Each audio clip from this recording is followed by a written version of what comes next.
And today we're going to make us some 15 bean soup. Not only am I going to use the beans in here, but I've got some things that I'm going to add to this and make this even better. All right, well, I'm not going to do this entire bag, so what I'm going to do is a half a bag.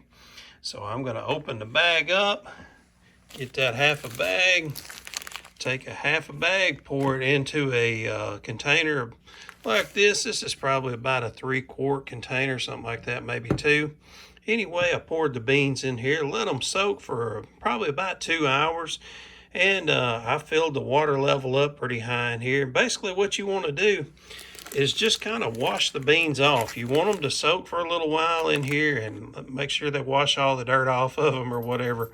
But after they've soaked in there for about 2 hours, you can rinse them off, wash them a few times, and then we're going to put them into the crock pot.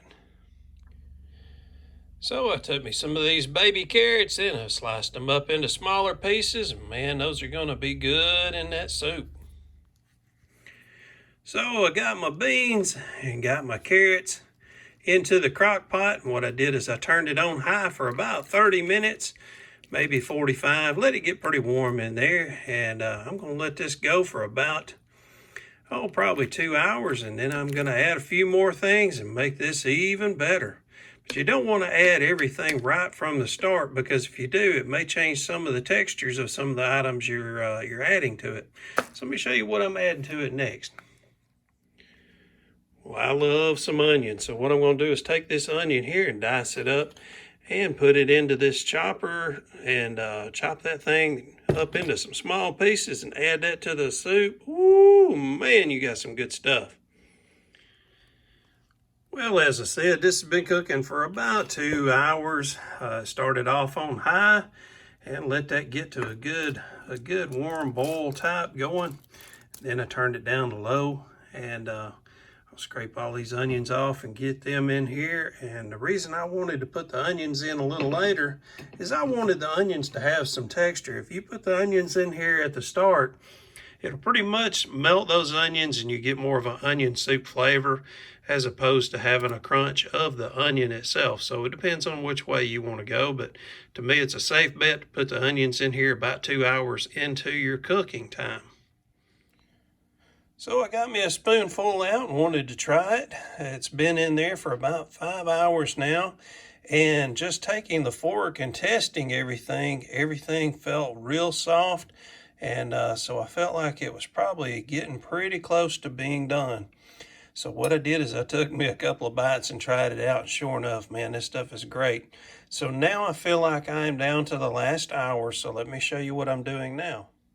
All right, well, a few days ago, I cooked me a Boston butt, and I had barbecue for about 2 or 3 days. Then I made me some hash and had that for a day. So now what I'm doing is I'm taking the last of my Boston butt, and I've probably got, I don't know, there's probably about a pound in there. This is still about this much worth in this container. So anyway, somewhere around 1.5 pounds, maybe 2 pounds of this barbecue left. I'm going to cut it all up into small pieces about like this. Or you could also put it into the food processor, and that's probably what I will end up doing, and just chopping it up into small pieces.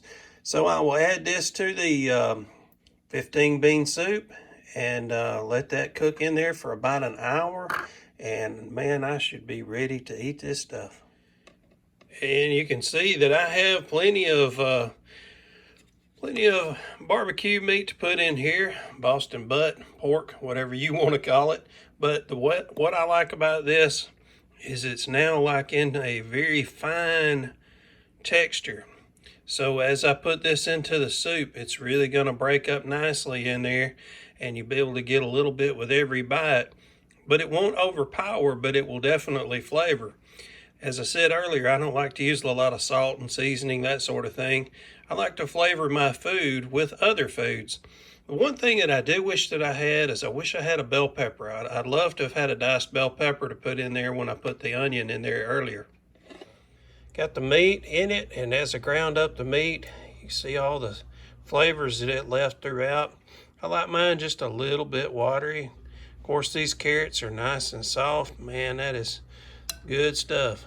Love the 15 bean soup. I'm going to show you a trick now. A lot of people are going to really freak out over this move that I'm about to show you, but a buddy of mine showed me this, and he said, don't knock it till you try it, and I'm telling you the same thing.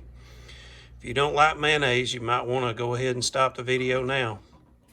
But my buddy showed me this trick of taking mayonnaise and put in here, and what I did the first time is I just put a little bit like that just to try it out, just a little drop, and man, I am sold. Trust me, mayonnaise in soup, for whatever reason, is good stuff. All right, folks, I appreciate y'all hanging out with me today. Leave some comments down below. Share this with a friend. I hope y'all have a great day. See y'all soon. Bye-bye.